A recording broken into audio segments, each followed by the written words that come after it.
एक छोटा सा पद, उसके बाद थोड़ा सा विचार, क्योंकि अब समय भी ज्यादा हो गया है।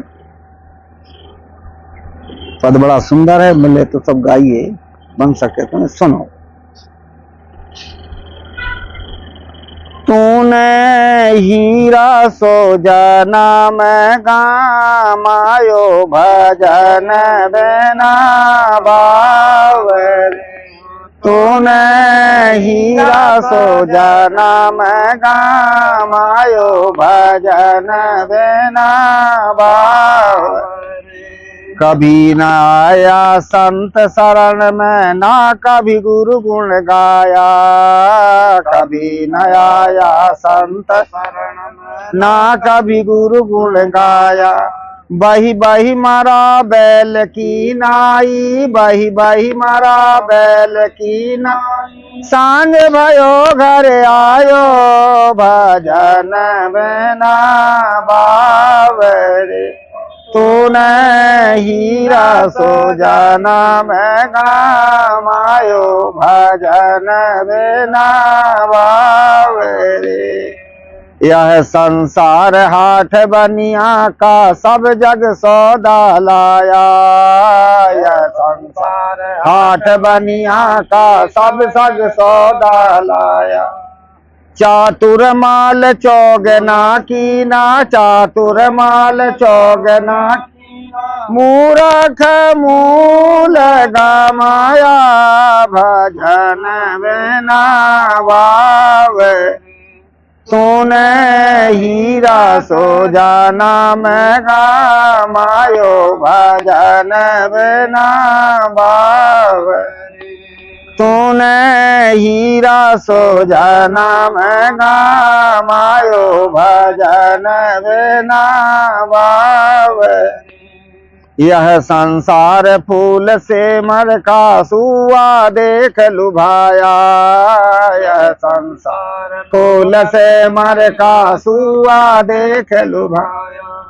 मारी चोंच रुईन किसानी, मारी चोंच रुईन किसानी। सिर धुन धुन पछताया भजन बिना बावरे।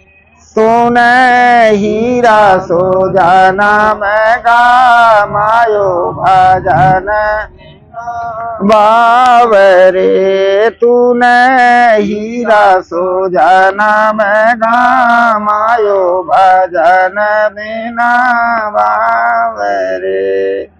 यह संसार माया का लोभी ममता महल चुनाया। यह संसार माया का लोभी ममता महल चुनाया। कहत कबीर सुनो भाई साधो, कहत कबीर सुनो भाई साधो। हाथ का छू नहीं आया भजन बिना बावरे। तूने हीरा सो जना में गामायो भजन बिना बावे। तूने हीरा सो जना में गामायो भजन बिना बावरे।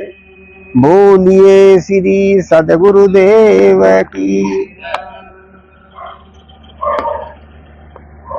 जब हम भोजन करने बैठते हैं तो दाल भात रोटी सब्जी सब चीज मिल जाती है। उसके बाद हम एक चीज और मांगते हैं, वो कौन सी चीज है किसी को पता है?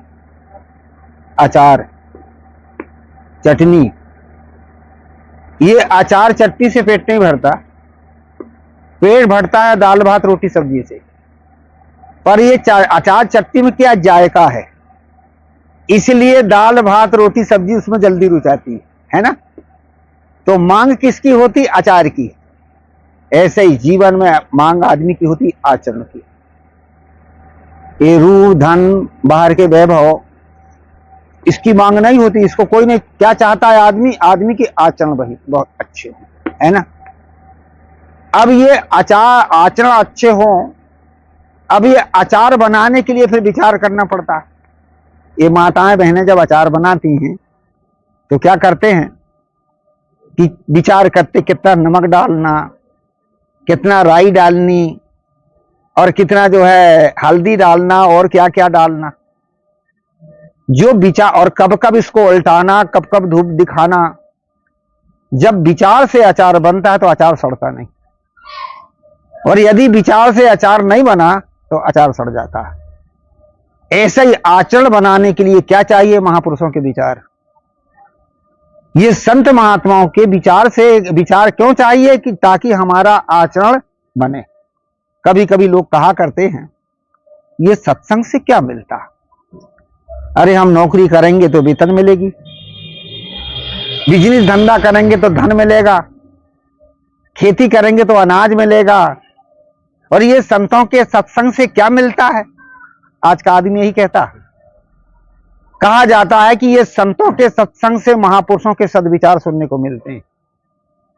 सद्विचार सुनने से हमारी सद्बुद्धि आती है, और सद्बुद्धि के द्वारा जो भी काम हम करते हैं उसको सत्कर्म कहते हैं, और सत्कर्म से मिलता है सुख। इसलिए जीवन में यदि सही सुखी जीवन बनाना है तो ज्ञानियों के पास बैठो और उनकी बातों को सुनो, और बातों को सुन करके फिर उसको अपने जीवन में काम लो, तो वो बात, ज्ञान की बात हमारे जीवन में काम देती। ये जो संसार का जो हमारा जीवन है ये कैसे है मालूम है? ऊंट की सवारी के समान। ऊंट में बैठो और कहो कि हिले ना तो ऐसे होगा क्या? अरे ऊंट में बैठोगे तो आप हिलोगे, परंतु ऊंट में बैठ करके ठीक से, और जैसे जैसे ऊंट हिलता हो ऐसे ऐसे थोड़ा थोड़ा अपने भी हिलो, तो झटका नहीं लगेगा। और अकड़ के रहे तो झटका लगेगा कि नहीं? और हिलत हिलत कहीं गिर ना जाओ, इसलिए ठीक से पकड़े रहो। हिलो जरूर, पर पकड़े रहोगे तो नहीं गिरोगे ना। ऐसे ही ये संसार है, इसमें बहुत सारे हिलोरे आते हैं। कौन कौन से हिलोरे आते हैं? सबसे पहले आते हैं पारिवारिक समस्या। स्वभाव नहीं मिलना एक दूसरे का, बाप बेटे का स्वभाव मिलना नहीं, सास बहू का स्वभाव नहीं मिलता, परिवार के लोगों के साथ स्वभाव नहीं मिलता, इसलिए हमारे घरों में खटपट होती। ये घरों में खटपट क्यों होती? सब खाते हैं, कमाते हैं, सब कुछ ठीक है, पर आज आए दिन देखो घरों में क्या होता है, एक दूसरे से बोलते नहीं। एक गांव में मैं गया तो भोजन बना रहा था, तो नमक नहीं दिया घर वाले ने, तो घर की एक महिला थी, उससे कहा बहन थोड़ा सा नमक ले आओ।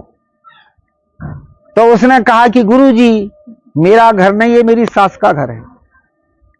मैंने कहा सास बहू का भी घर अलग होता है क्या? कहा हाँ महाराज अलग अलग है। मैंने कहा ठीक है, तो सास से ही मांग के ले आओ। क्या बोला ही चाली नहीं है। मैंने कहा कितने साल हो गए? कहे लड़का 18 साल का हो गया और 6 महीने का पेट में था, तब से बोले चाली बंद है। मुझको ये घर है कि नरक है? ये घर है कि नरक है? ऐसे हमारे घरों में होता है। हम सब ठीक हैं, बढ़िया, ऊपर से सब दिख रहे हैं, पर आदमी के भीतर में कचरा भरा पड़ा है। काय का कचरा भरा पड़ा है? राग द्वेष का, छल कपट का, बेईमानी का, अत्याचार का। इसलिए कहा जाता है कि ये है, हम जिंदगी तो जी रहे हैं संसार में, पर जीने का ढंग नहीं। कैसे जिंदगी जीते हैं? पशु के जैसे। जैसे पशु जिंदगी जीता है उसी प्रकार से पुराने समय में लोग ज्यादा गाय बैल भैंस आदि रखते थे। किसानी खेती से बैलों से होती थी, तो बड़े बड़े किसान बहुत बहुत बैल रखते थे, या जो दूध वाले लोग थे वो ज्यादा गाय रखते थे। तो उस समय एक कमरे में ही पूरे बैल या पूरे गाय को ऐसे ही डाल देते थे। जो कमजोर होता था वो दबा हुआ रहता था, और जो बलवान होता था वो सब खा जाता था, और कमजोर दुबला पतला हो जाता था। ऐसे ही आज हमारी भी जिंदगी हुई है।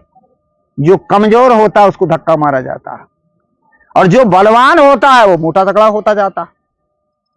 इसलिए कहा जाता है इन चीजों को समझने के लिए हमें संतों के सत्संग और विचार की जरूरत है। मैं बता रहा था कि सबसे पहले क्या है? सबसे पहले हिलोरे है पारिवारिक जीवन में जो है, और किस पारिवारिक समस्या, एक दूसरे का स्वभाव नहीं मिलता, पति पत्नी का स्वभाव नहीं मिलता, भाई भाई का स्वभाव नहीं मिलता। तो इसी प्रकार से तू पहला हिलोरा। दूसरा क्या है? पारिवारिक समस्या। दूसरा है सामाजिक समस्या। हम बढ़िया कमा रहे, खा रहे, हमारा परिवार बढ़िया रह रहा है, परंतु दूसरे को देखा नहीं जाता, और जब देखा नहीं जाता है तो दूसरे फिर बीच में विघ्न बाधा डाल देते हैं। कहीं ना कहीं कोई ना कोई जो है और आदमी के भीतर में कोई ना कोई विपत्ति पैदा कर देते हैं। इसको कहते हैं सामाजिक समस्या। तीसरी समस्या आर्थिक समस्या। हम कमाते हैं, सब कुछ करते हैं, पर पूरा ही नहीं पड़ता, ऐसे होता ज्यादा करके। और